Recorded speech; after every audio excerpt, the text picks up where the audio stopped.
I had seen worlds burn, but never one so quiet in its suffering. The shrine world of Vigilus Sanctis lay beneath a pall of incense and ash, its marble spires glimmering faintly through the fog of bombardment. The bells of devotion had not stopped tolling since the heretics first made landfall, their echoes mingling with the low thrum of orbital cannons. We had been deployed here not as liberators, but as executioners. For when faith falters, the Emperor sends Cadians, our regiment. The 143rd Cadian shock troopers had held this world's northern bastion for 6 days, without reinforcement. The Vox was thick with distortion, and orbital support was a ghost that never answered. Every night, I watched the horizon bleed with artillery fire, and remembered the light of Cadia's twin suns, long dead, yet still burning behind my eyes. The men looked to me for command, but all I could give them was ritual. Orders had become prayer. We slept beneath frescoes depicting saints who never bled. Their painted eyes followed us, serene, indifferent. The local clergy offered benedictions that tasted of desperation, each syllable trembling beneath the weight of collapsing faith. Yet among my troopers, there was no such tremor. They loaded their laser guns with the mechanical grace of tradition, checked their armor seals thrice, and muttered the catechisms of the gate. Even in exile, Sehatia stands. The heretics were not the rabble I had expected. They came in ordered ranks, their banners stitched with the sigils of half-forgotten regiments, traitors of the guard perhaps, or worse. Their discipline mirrored ours, and that chilled me more than any demon's roar. I saw in them the echo of our own methods, the slow grinding advance, the overlapping volleys, the precision of indoctrinated minds turned against the Imperium. It was like watching our reflection bleed. When I first heard their war cry, I froze. It was not the guttural howl of chaos, but a command in perfect Cadian cant. "Hold the line," they shouted, in the same clipped tone I used to train my recruits. For a heartbeat, I thought the Vox had rebounded our own signal, until the first shells tore open the eastern wall, and I saw their armor, painted in defiled olive, marked with blasphemous versions of our regimental sigils. The dead had come home to instruct the living. I ordered a counter volley, and the air turned red with ionized mist. Our laser guns sang the Emperor's hymn in rapid succession, 1,000 beams slicing through the smoke. Yet they advanced, step by disciplined step, as if they too had been raised beneath the shadow of the eye. I remembered my training sergeant on Cadia, a man of granite and prayer, who told me once, "The greatest danger is not the heretic's hatred, but his resemblance." Now I understood. At night, the shrine domes burned like votive candles. We held council in the reliquary halls, our armor streaked with soot, our oaths recorded on parchment that smoldered as the fires drew near. Commissar Hale recited the cool litany of purity, thrice before I interrupted him. The men did not need words. They needed certainty, and certainty was all I had left. Faith had become a currency too costly to spend lightly. When the relic vaults opened to grant us sanctuary, I entered them with a reverence I could no longer feel.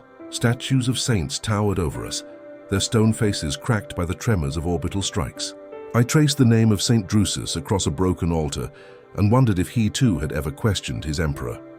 Perhaps every saint begins as a soldier who once hesitated before firing. If so, then I was already half-sainted by doubt. We rationed ammunition as if it were incense. Every shot was weighed against doctrine, 3 bursts per target, no waste. The men called me captain, with a tone more liturgical than military. They no longer sought victory, only permission to die correctly. And I, inheritor of Cadia's extinction, had no right to deny them that grace. By the 7th night, the sky split open. Drop pods fell like meteors, their ceramite husks blazing trails through the storm. I prayed for reinforcements, though I knew no one would come. The Emperor had already sent his answer, us. We were the echo of a dead world, sent to remind the living what defiance looked like. And as the heretics breached the outer sanctum, I raised my last pistol, whispered Cadia's oath, and stepped into the light. The first wave met us at the transept stairs, where the mosaic still glowed faintly beneath the soot. I fired until my rifle's power pack hissed dry, then drew my combat blade. Around me, the shock troopers fought with silent efficiency. No shouts, no fury, only the rhythm of years drilled into bone. We were machines sculpted from faith and fear, operating by memory. Yet somewhere deep within that motionless precision, I felt a fissure, a question I dared not voice. When dawn came, it brought no light, only the dim reflection of fires that refused to die. We had held, but at the cost of half our number. The dead were stacked along the nave like sacred offerings, each wrapped in banners now blackened by soot. I read their names from the roll and sealed the parchment with my blood. The ink would have faded. Blood endures. Among the corpses, I found one wearing Cadian armor untouched by corruption. His features were familiar, perhaps from a campaign years past. His dog tags bore the insignia of the 91st Cadian, a regiment declared lost at the fall. Yet here he was, eyes wide, mouth shaped in a final scream of prayer. I closed his lids and wondered, had he fought for us or against us? And did the distinction matter anymore? That evening, I stood upon the ramparts and gazed toward the horizon where the heretics regrouped. The air smelled of ozone and burning oil, mingled with the sickly sweet smoke of incense. The priest said the emperor was watching.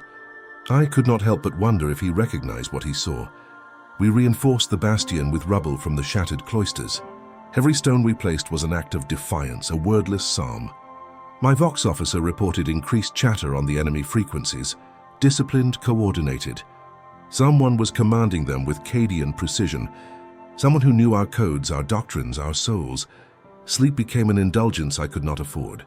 In the silence between bombardments, I heard the low hum of the shrine's generators, pulsing like a heartbeat beneath the rubble. I told myself it was the Emperor's presence, but in truth it was the sound of the machine spirits holding on, the only beings more stubborn than us. The heretics began their chant at dusk, a litany in a language I almost recognized, twisted by inflection yet painfully familiar. They spoke of liberation, of breaking the chains of false gods. They called themselves the true Cadians, survivors of betrayal. My hands trembled. It was not fear, it was recognition. I had once sworn that Cadia would never fall. Now I realized I had been wrong. Cadia had not fallen. It had multiplied. Its ghosts had found new hosts, new meanings, new sins, and perhaps we, the so-called loyal, were merely the quieter heretics. When the first shells struck the sanctum again, the stained glass shattered into fragments of saints and martyrs. The light that filtered through was red, not from the sun, but from the fires below. I told the men to prepare for close assault. In that moment, I felt something within me die, not hope, but certainty. As I raised my sword in salute to the Emperor's unseen gaze, I saw the enemy banners advance through the smoke, their corrupted Cadian sigils gleaming like mockery. I whispered the old oath under my breath, "Cadia stands." And for the first time, I was not sure whether I spoke it as a vow or a curse. The shrine burned for 3 nights before the smoke cleared enough to see the bodies. The fires had melted the icons into a river of brass and ash that pooled around the altar's base, and in that pool lay men who wore my colors. I had ordered the recovery parties to move cautiously, fearing the heretics might have left booby traps. What they found was far worse. Men executed with las burns to the back of the skull, their oaths still pinned to their armor with blood-wet purity seals. The wounds were precise, close range. Commissar Hale swore no one under his command had done it. I believed him because the precision of the shot spoke of soldiers, not zealots. Someone inside my regiment was cleansing the ranks. By dawn, I could no longer tell whether the prayers I spoke were for the dead or for the living. The Vox crackled with static and half messages, orders from a command channel that should not exist, coordinates whispered in the Cadian tongue, but inverted, as if someone had folded the language upon itself. I traced the pattern and found it led back to our own Vox array. Someone was using our discipline against us. In every Cadian regiment, loyalty is measured in silence, yet now silence had become our enemy's camouflage. Hale demanded an immediate purge, but I denied him. To kill our own in panic would serve the heretics more than any shell. Instead, I summoned every surviving sergeant to the sanctum steps and made them recite the oath of the gate aloud. I listened for hesitation, for the catch in a throat, the slight deviation from cadence that betrays betrayal. None faltered, and yet I knew the infection was there, patient and precise, hiding behind the very perfection of their delivery. Faith, I realized, could be mimicked as easily as a firing drill. That night I inspected the eastern wall where the infiltrators had first appeared. The stone was charred, but beneath the soot someone had etched the words, "Cadia lives through me." The script was Cadian, the cut deep and deliberate. I touched it, and the edge still carried heat. Whoever wrote it believed they were saving Cadia, not defiling it. In that moment, I understood that heresy did not always wear horns. Sometimes it wore familiar armor and spoke in the language of home. As the next assault began, I walked among the firing lines, shouting corrections with the old parade ground voice that still commanded respect. The men responded instantly, adjusting ranges, overlapping their fire with precision so exact it bordered on worship. They fought as only Cadians could, measured volleys, disciplined retreats, and the constant mechanical invocation of the Emperor's name. Yet between those litanies I heard something new, brief murmured lines of a counter-catechism, half prayer, half rebellion. "The Emperor tests, not saves," one voice whispered. It was gone before I could place it. We held the wall, but the enemy adapted. Their tactics mirrored ours with uncanny accuracy, anticipating our volleys, counter-deploying cover fire exactly as our manuals dictated. Each engagement became a reflection, Cadian fighting Cadian through the mirror of damnation. I began to suspect that whoever commanded them had once stood in my place beneath the banners of the gate. Perhaps a captain I'd lost at Casa Craf, or one who'd turned when Cadia died. To face the enemy was to confront the ghost of myself. In the brief calm after the bombardment, the priests performed the rite of incense, fumigating the hallways with choking clouds that clung to our armor like guilt. Their chants spoke of cleansing, of smoke purging sin. I found little comfort in ritual. I remembered Creed's maxim: strategy is the language of survival. But what strategy could cleanse a soul when every path led back to the same corruption that birthed it? The next morning, the infiltrator revealed himself.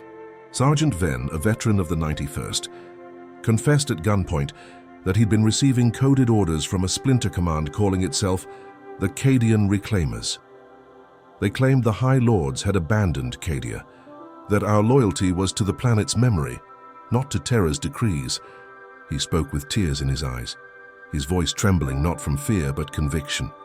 I executed him before the squad, but his death echoed louder than any shell. The men saw righteousness in his defiance, not madness. Afterward, Hale accused me of weakness. He wanted public purges, mass confessions, fire and spectacle. I refused. The men had already lost their home. I would not strip them of their dignity as well. That night, Hale disappeared. His cap was found nailed to the shrine door, a purity seal through the brim, his name replaced by a single phrase written in Cadian runes: "The gate opens." By the time dawn rose, morale had curdled into superstition. Some swore Hale's spirit haunted the Vox, issuing orders through static. Others believed the Emperor himself was testing our purity through possession. I gave no answer. My authority had become a ghost as well, obeyed out of habit, not faith. When the next wave came, the heretics advanced beneath banners made from torn Cadian colors. They carried them not in mockery but reverence. Their leader, clad in scorched olive armor, called out across the field in perfect drill cadence, offering parley. I should have ordered fire. Instead, I listened. He claimed he was Captain Loris Vane of the 91st, declared dead at Casa Craf, and that he fought for Cadia's rebirth beyond the chains of Terra's hypocrisy. His words struck like artillery against the walls of my certainty. I met him at the shattered gate, under the blind eyes of the saint's statue. His armor bore the same sigils as mine, save for the aquila that had been replaced by a sigil of twin eyes, one open, one closed. He told me Cadia's fall had been a lie, that the Imperium had allowed it, sacrificing us to contain the eye.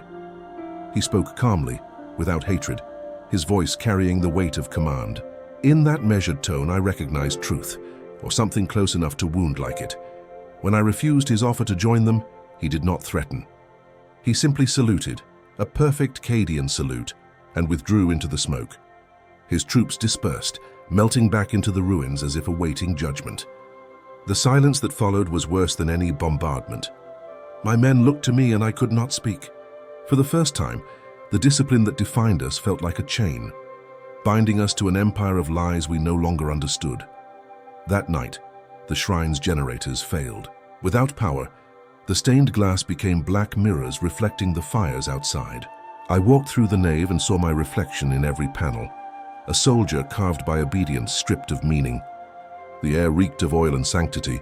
I realized then that perhaps the heretics were not wrong in seeking to rebuild Cadia's truth, only in how they pursued it. Still, duty remained. I relit the Vox array manually, each rune activation feeling like a confession. The machine spirits resisted, whispering fragments of intercepted transmissions. My own voice giving orders I never issued, my codes authorizing strikes I had not planned. The corruption was no longer external. It was inside the command net wearing my name. By the next engagement, the men hesitated when I spoke. I could see calculation behind their eyes, whether my orders came from loyalty or from infection. I couldn't blame them. I no longer knew myself. Every command I issued carried the shadow of treachery behind it. The heretics attacked again at dusk, but this time we did not meet them in formation. The battle devolved into scattered duels among the broken statues and burning altars. I killed 3 in close combat, each one whispering my name as they died. One even smiled through blood and said, "Cadia remembers you." I left his body unburned, afraid that to consign him to flame would feel too much like penance. When the guns fell silent, the shrine stood half in ruin, half in defiance.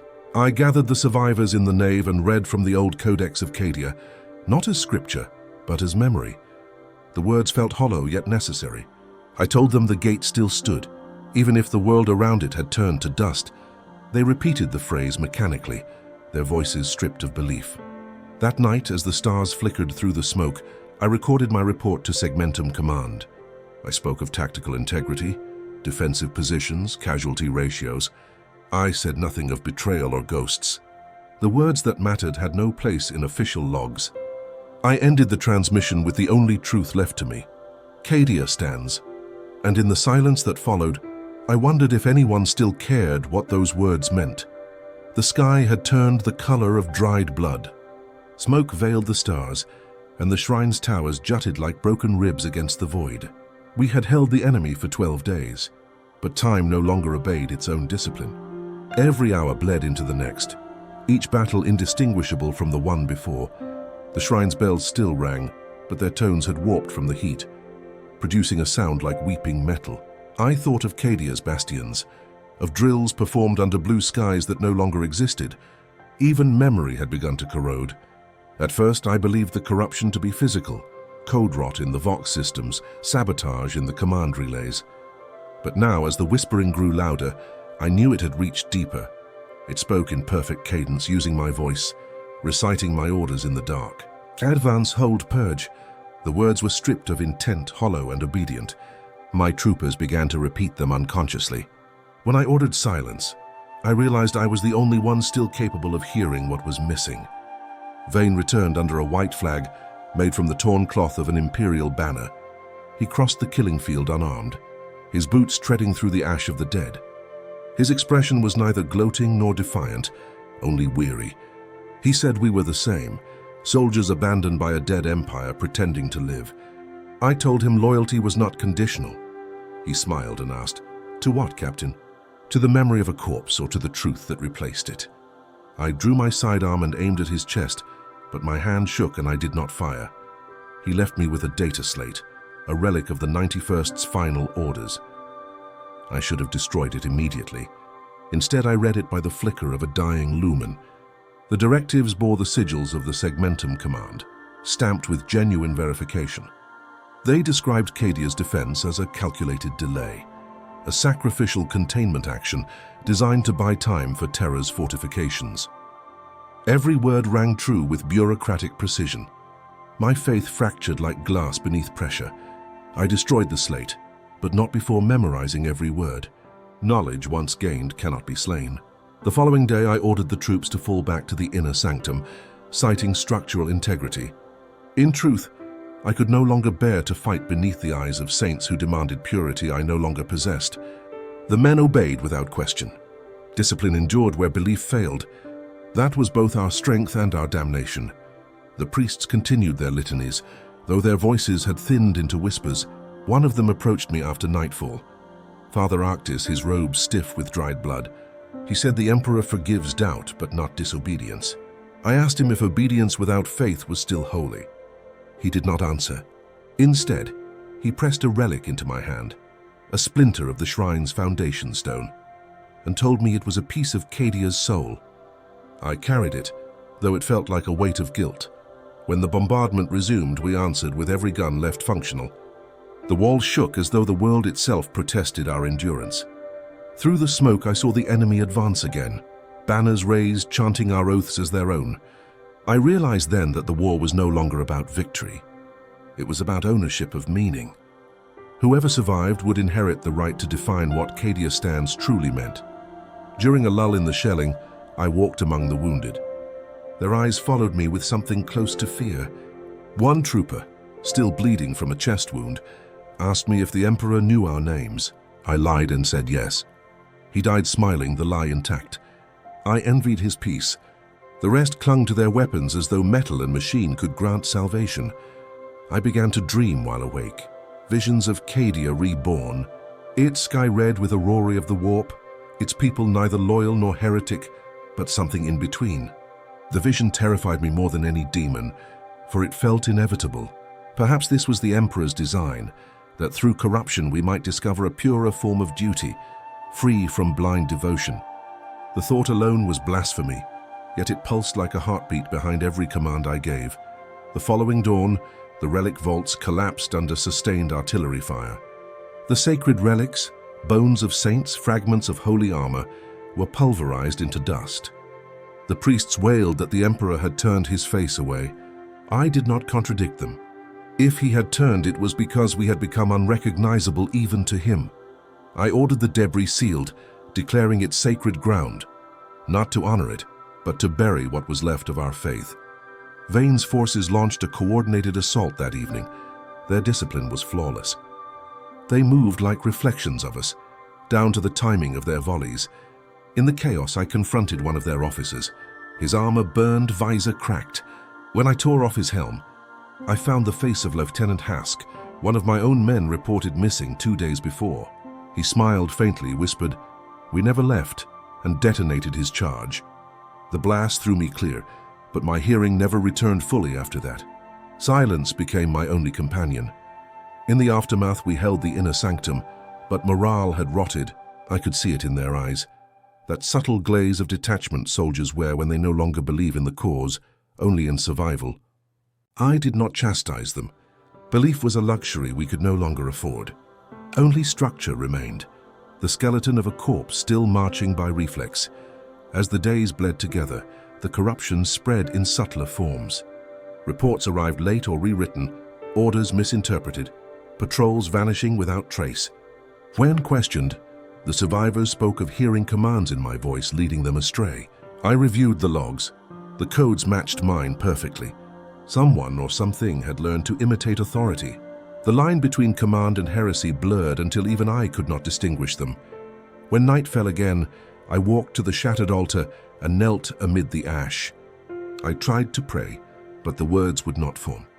My faith had become procedural, a litany of empty syllables. I whispered anyway because silence felt worse. Behind me, the relic fires burned low, their smoke forming figures that might have been saints or specters. Perhaps there was no difference anymore. A detachment from the 143rd's 3rd Company mutinied the next morning. They demanded surrender to Vane's coalition, claiming the Imperium's betrayal absolved them of oaths. I met them in the courtyard with my sidearm drawn. I told them Cadia stood not because of orders or gods, but because we refused to yield. They hesitated, torn between memory and truth. Then the shelling began again and the decision was stolen from them. In the confusion, I saw the heretics breach the southern wall. The battle that followed was no longer between loyal and traitor. It was madness incarnate. Cadians killing Cadians, both invoking the same prayers, both believing themselves the last guardians of truth. And the smoke was so thick, I could no longer tell friend from foe. When it cleared, only corpses remained, their armor indistinguishable beneath soot. After the slaughter, I walked the empty halls and realized the shrine no longer belonged to the Emperor. It belonged to memory, to the idea of Cadia that refused to die, even as its sons turned upon one another. I looked upon the banners tattered and burned, and saw not loyalty or heresy, but the inevitable decay of conviction. That night I recorded a second report. This one I did not send. In it, I confessed that the heretics were not monsters, that perhaps they had inherited what we had lost, a purpose untainted by bureaucracy. I deleted the message before it finished transmitting, but I knew the machine spirits had already heard it. Secrets, like ghosts, never remain buried long. I slept among the ruins of the nave, surrounded by the dead. In my dreams, Cadia still stood, shining and whole, guarded by soldiers without insignia, their faces featureless. When I awoke, I found the shrine quiet for the first time in weeks. No shelling, no vox interference, only silence.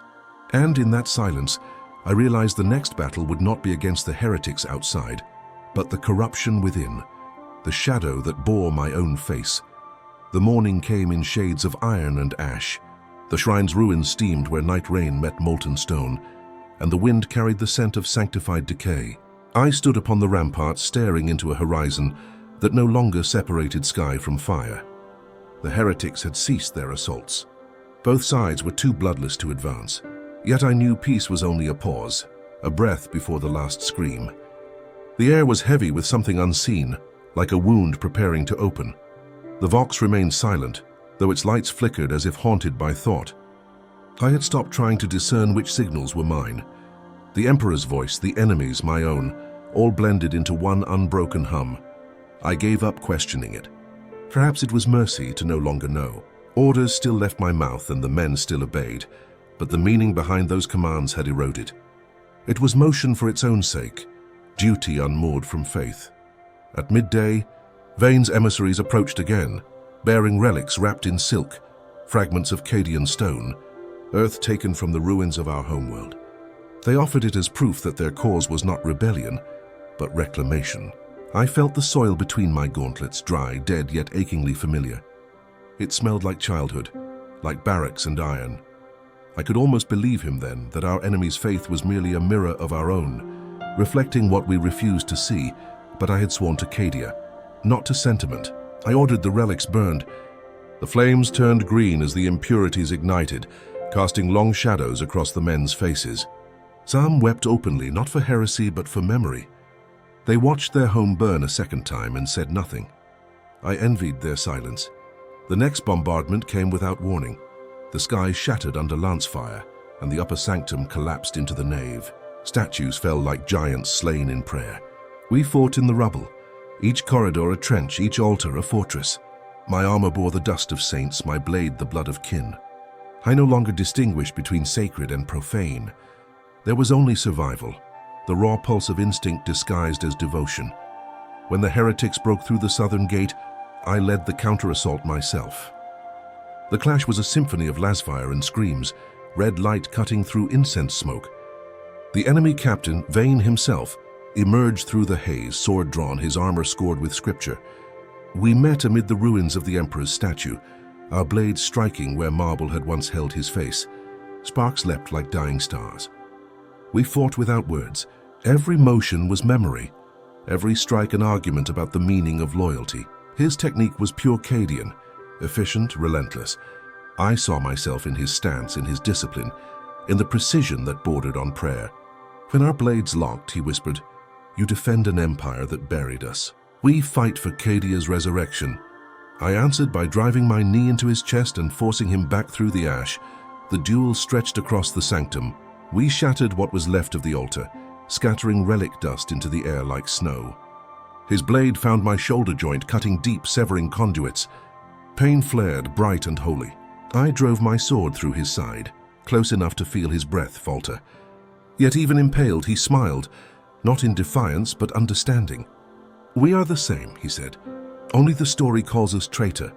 He fell and I stood over him, sword trembling. I could not deliver the killing blow. Behind him, his troops had ceased firing. Behind me, my own men hesitated. The battlefield had stilled, caught in that terrible symmetry where both sides saw their own reflection. It was then that I realized no victory awaited us, only perpetuation, the endless recursion of duty mirrored in betrayal. I lifted Vane's body and laid it before the shattered altar. For the first time since Cadia's fall, I prayed, not to the Emperor, but to the memory of what we once were. I prayed for forgiveness neither side deserved. The men watched in silence, their expressions unreadable behind smoke-streaked visors. For that brief moment, Heretic and loyalist shared the same stillness. The ceasefire lasted less than an hour. The heretics withdrew into the ruins beyond the western wall, and my men collapsed in exhaustion. Reports came of dwindling ammunition, failing respirators, wounded who begged to be left behind. I granted every request. Mercy had become the only command I could give without doubt. As night fell, lightning storms gathered above the shrine, unnatural and violet. The warp bled into the clouds, warping sound and light. The air vibrated with whispers, 1,000 voices chanting the same line, Cadia stands. It no longer sounded like devotion. It was a curse echoing from every direction, inside and out. The words clawed at my skull until I screamed them back, and in that scream I heard my own voice multiply. The ground cracked. Energy surged through the shrine's foundations, and the relic vaults below ignited with warp light. The fragment of stone Father Arctis had given me burned hot against my chest, pulsing like a heart. I descended into the vault alone, drawn by a compulsion I could not name. The walls bled light, inscriptions rewriting themselves faster than thought. At the heart of the vault, I found the relic, the true relic, buried beneath centuries of sanctified dust. A Cadian banner preserved in stasis, its colors unfaded, its motto intact. The words shimmered in the unnatural glow, Cadia stands. My hands shook as I reached for it. The moment I touched the fabric, visions consumed me. Cadia unbroken, cities rebuilt in gold, soldiers rising from dust, chanting not for the Emperor but for themselves. I tore my gauntlet away and fell to my knees. The banner's light dimmed, flickering between glory and ruin. I understood then that it was not a symbol of faith but of recursion, a lie told so often it had become truth by repetition. We had become prisoners of that phrase, slaves to our own endurance. When I emerged, dawn had returned, though no sun shone. The world glowed faintly red as if lit by distant fire. My men stood waiting, exhausted, expectant. I raised the banner high and they saluted by reflex, eyes hollow, voices breaking as they repeated the oath. Cadia stands, they murmured, half in worship, half in mourning. The words rang like bells tolling for their own funeral. The heretics watched from the far ridge, their banners tattered but upright. For a moment, none of us moved. Between us lay the shrine, a corpse of marble and faith. I planted the banner into its heart, its pole driven deep into cracked stone. Whatever came next, it would not be decided by faith or doctrine. It would be decided by who remained standing when silence returned. As the last of the fires died, I looked toward the horizon and whispered the phrase one final time, not as oath, not as lie, but as acknowledgement. Cadia stands, and perhaps that was the cruelest truth of all, that even in ruin, we could not learn how to fall. Would you like me to proceed with part 5? The conclusion, the aftermath of the battle, the captain's reckoning with what remains of his faith and identity, and the thematic resolution of Cadia's eternal endurance. The dawn that followed was not dawn at all, but the slow dimming of the fires that had burned all night. The air stank of scorched stone and ozone, the ground slick with the condensation of vaporized blood. The shrine no longer resembled a temple, but a cratered fortress of bones and twisted sigils. I could not tell if we had won or simply survived longer than the heretics. Perhaps there was no difference. The Vox lay dead, its light gone black. The silence felt like a judgment. I walked among the wounded. Some still breathed, though their eyes had already crossed the threshold into the Emperor's silence. Others muttered the oath of Cadia under their breath, lips cracked, tongues blackened from thirst. They were shadows, stripped of humanity but clinging to structure. One soldier tried to stand as I passed, saluting with a trembling arm before collapsing back into the dust. I knelt beside him, pressed my hand to his helm and said, "At ease, guardsman." His breath stopped there, obedient to the end. The heretics had withdrawn into the western wastes. Whether they retreated or vanished, I never knew. Scouts I sent never returned, and I did not send more. The battle had ended, but the war between faiths continued inside the skulls of every survivor. We were not victors. We were fragments of a machine still grinding out the rhythm of a dead planet's heart. At noon, the sky tore. A beam of light lanced downward from the heavens, not a bombardment, but something colder. The fleet in orbit had received my old distress call enacted by the Codex. If a world is compromised, it must be purged. I watched the beam widen, its brilliance reflecting on the ruins like liquid glass. The men fell to their knees, some in prayer, others in relief. I did not kneel. I had already bowed enough for 1,000 lives. The shrine shook apart around us. Stones that had once held relics of saints now became shrapnel, slicing through the faithful like scripture turned weapon. I ordered evacuation, though there was nowhere to go. We fled through the collapsed cloisters, into the caverns beneath where the relic fires still smoldered. Every explosion above was another chapter closing, the Emperor rewriting history through annihilation. In the tunnels, light came from our gun mounts, and the dim pulse of the warp bleeding through the cracks in reality. There, among the echoing hymns of dying machine spirits, I saw Father Arctis once more.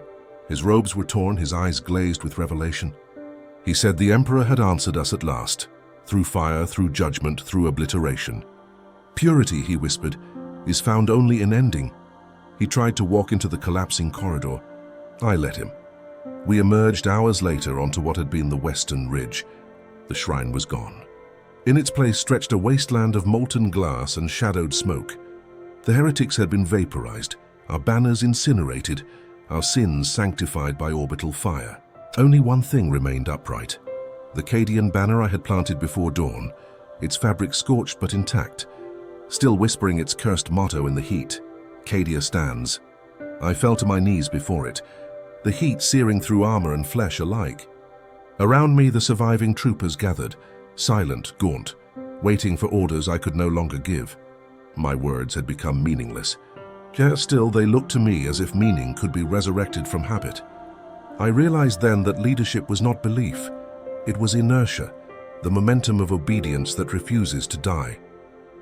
One by one the men began to chant, not with fervor, but with exhaustion. Cadia stands, they said, each repetition slower, quieter, until the phrase dissolved into breath. It was not victory. It was not worship. It was the only sound they knew. I let them continue. Better the echo of a lie than the silence of truth. When the last voice faded, I turned to the horizon. The orbital bombardment had ended, leaving only the crackling of cooling stone. The air shimmered with the residue of faith undone. I raised my helmet, cracked and bloodied, and set it down beside the banner. "This world is yours, Emperor," I said. "Do with it what you will." I did not expect an answer. None came.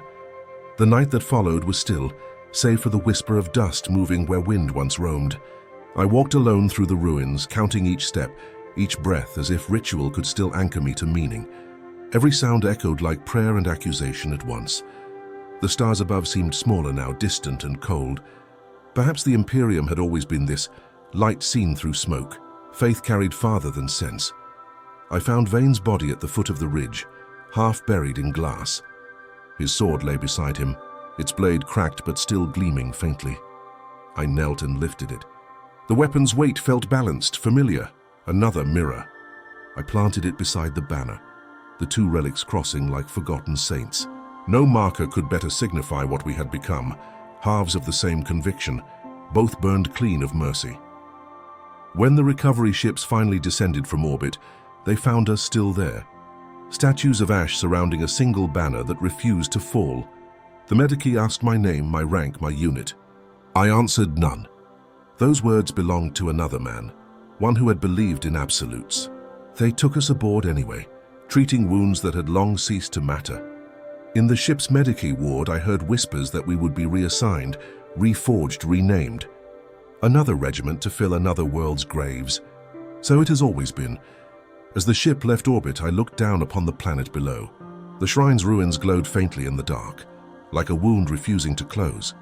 I realized then that faith was not the Emperor's gift, but our curse, the inability to end what should have ended long ago. Still, I whispered the words one final time, because even lies can become prayers through repetition. Cadia stands. The stars blurred into streaks of white as we entered the warp. I closed my eyes and saw Cadia once more, not as it was, but as memory demanded. The drill fields, the walls, the endless horizon of discipline and hope. The ghost saluted as I passed. I did not return it. There was no salute left in me, only the echo of command spoken to an army of dust. Somewhere deep within the ship, the vox crackled alive for the first time in weeks. My own voice, or something wearing it, repeated the old call sign of the 143rd. Hold the line. Cadia stands. The words circled through the static, endless, recursive, eternal. I felt no anger, only recognition. The message would go on forever, long after I was gone. The last prayer of a dead world, whispering to no one. And so, as the warp swallowed us whole, I finally understood what we had defended. Not the Imperium, not the Emperor, not even Cadia. We had defended the idea that meaning could survive ruin. That was our heresy, our holiness, our curse. The universe would forget us, but the echo would remain. A whisper beneath the roar of endless war. Cadia stands always,